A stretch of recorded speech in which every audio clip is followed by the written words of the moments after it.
রাসূল সাল্লাল্লাহু আলাইহি ওয়াসাল্লাম গাছ থাকার কারণে উপর হয়ে গিয়েছেন, আমার তো সেটা দেখার দরকার নাই।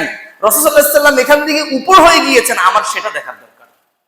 এখানে এখন গাছ আছে কি নাই আমার এত দেখার দরকার নাই। রাসূল সাল্লাল্লাহু আলাইহি ওয়াসাল্লাম এখান দিয়ে উপর হয়ে গিয়েছেন, আমার এটা দেখার দরকার।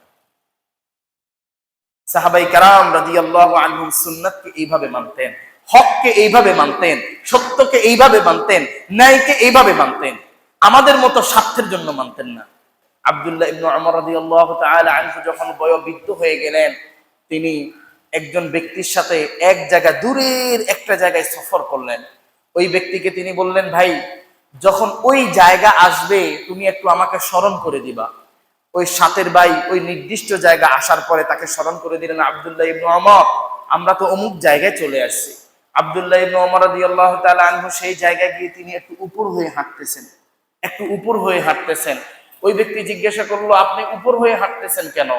বলল, আমি যখন ছোট্টবেলায় রাসূলুল্লাহ সাল্লাল্লাহু আলাইহি ওয়াসাল্লামের সাথে এই পথে এসেছিলাম, এই জায়গায় এসে রাসূল সাল্লাল্লাহু আলাইহি ওয়াসাল্লাম উপর হয়ে হেঁটেছেন, এই জন্যই আমি এখানে উপর হয়ে হাঁটছি।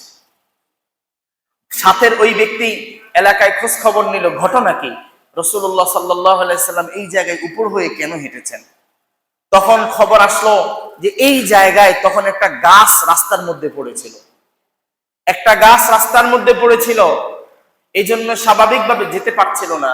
রাসূল সাল্লাল্লাহু আলাইহি ওয়াসাল্লাম ওখান দিয়ে উপর হয়ে গিয়ে এলাকার মানুষকে ডেকে পরে এই রাস্তা থেকে এই গাছটা সরিয়ে দিয়েছেন।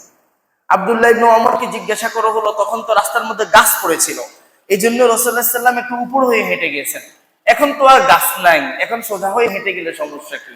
আব্দুল্লাহ ইবনে উমর রাদিয়াল্লাহু তাআলা আনহু বলছে, প্রিয় ভাই রাসূল সাল্লাল্লাহু আলাইহি ওয়াসাল্লাম গাছ থাকার কারণে উপর হয়ে গিয়েছেন, আমার তো সেটা দেখার দরকার নাই। রাসূল সাল্লাল্লাহু আলাইহি ওয়াসাল্লাম এখান থেকে উপর হয়ে গিয়েছেন, আমার সেটা দেখার দরকার। এখানে এখন গাছ আছে কি নাই আমার এত দেখার দরকার নাই। রাসূল সাল্লাল্লাহু আলাইহি ওয়াসাল্লাম এখান দিয়ে উপর হয়ে গিয়েছেন, আমার এটা দেখার দরকার। সাহাবায়ে কেরাম রাদিয়াল্লাহু আনহুম সুন্নাতকে এইভাবে মানতেন, হককে এইভাবে মানতেন, সত্যকে এইভাবে মানতেন, ন্যায়কে এইভাবে মানতেন। আমাদের মতো স্বার্থের জন্য মানতেন না, আমাদের মতো অন্ধবিশ্বাস করতেন না। সাহাবায়ে কেরাম যেটা হক যেটা ন্যায় সেটা মানতেন।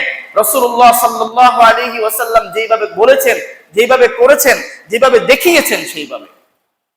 কারণ রাসূল সাল্লাল্লাহু আলাইহি ওয়াসাল্লাম মাসুম, তিনি আল্লাহর পক্ষ থেকে নবী, ওনার কোনো গুনাহ নাই, আল্লাহ তাআলা সবকিছু ওনার মাফ করে দিয়েছেন, উনি ছিল মাসুম। আর আমরা কাকে অনুসরণ করি? কার পিছনে আমি দৌড়াই? কার জন্য আমি স্লোগান তুলি? কার জন্য আমি ঘাম ঝরাই? কার জন্য আমি সময় ব্যয় করি? এক ওয়াক্ত নামাজ পড়ে না, দুনিয়ার এমন কোন আকাম কুকাম নাই সেই করে না, সিগারেট খাওয়া থেকে মদ খাওয়া হতে, ঘাসা খাওয়া হতে, নারী লিপ্স হতে, সমাজের এমন কোন বিশৃঙ্খলামূলক কাজ নাই সেই করে না। আমি তার জন্য কাজ করি, নিজের জীবনকে ফায়দা করে দিই, তার পেছনে পেছনে আমি ঘুরি, দুনিয়ার স্বার্থের জন্য, দুনিয়ার ফায়দার জন্য।